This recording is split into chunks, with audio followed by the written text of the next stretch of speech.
sur des décennies et des décennies. Et ces efforts continuent avec une modernisation des équipements qui engage encore d'autres investissements, mais toujours dans cette volonté de la CSS d'accompagner l'État du Sénégal dans la perspective de la souveraineté alimentaire du Sénégal. Cela est d'autant plus important que malgré l'envergure de l'exploitation, le marché, évidemment, depuis les années 70 à maintenant, a beaucoup cru. Et les perspectives démographiques rendent compte aussi de besoins qui vont forcément augmenter dans les années à venir. La CSS anticipe déjà dans cette montée des besoins en consommation de sucre qui reste à être satisfait à l'état actuel déjà et veut passer de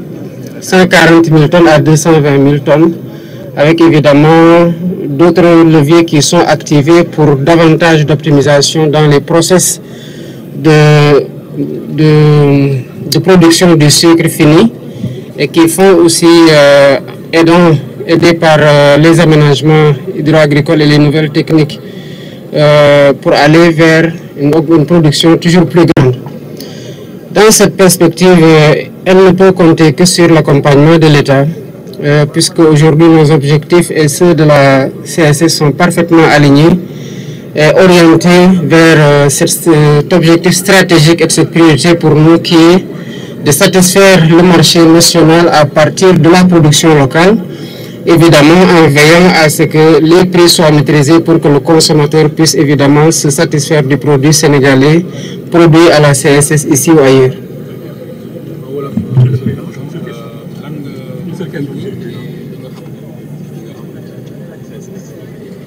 waaw dañuy sant yàlla bu baax rafetlu tamit li nga xamante ne gis nañu ko fii ndax CSS de dib entreprise boo xam ne ci Sénégal entreprise bu am solo la état bi nag fonk ko trop ndax ci wàllu wu mu nekk di ci yëngatu muy lépp lu jëm ci suukar ak ni ñu koy soxla ci bés bu ne que mu nekk ci consommation courante sénégalais wala mu nekk sax ci loo xamante ne dañ koy soxla ci usines yi.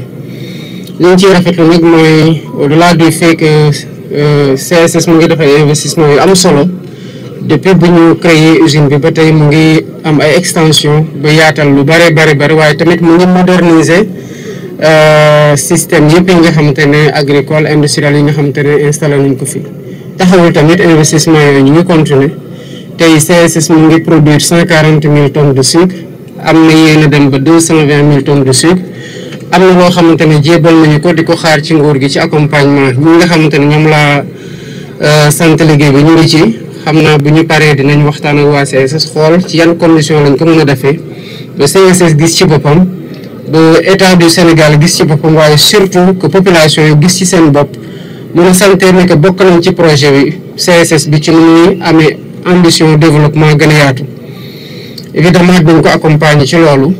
waaye lii mébét gi nga xamante ne bokk nañu ko ak CSS mooy naka la ñuy def ba suukar bi nga xamante ne soxla nañ ko Sénégal ñu mën ko di defaree fii Sénégal ba bu desee sax ñu mën a dem jaay bitim réew waaye mu bañ a dootoon loo xamante ne dañ koy andee bitim réew di ci fay loo xamante ne day xaw a jéggi dayo waaye nag ñu ngi ciy def effort war ci ànd ak CSS te mooy suñu objectif mooy même bu nekkee li ñuy soxla ci suukar yi fii lañ koy jëlee Sénégal mais population yi mën ko ci am ci prix boo xamante ne duñu soxla uti suukar feneen ci yeneen pexe évidemment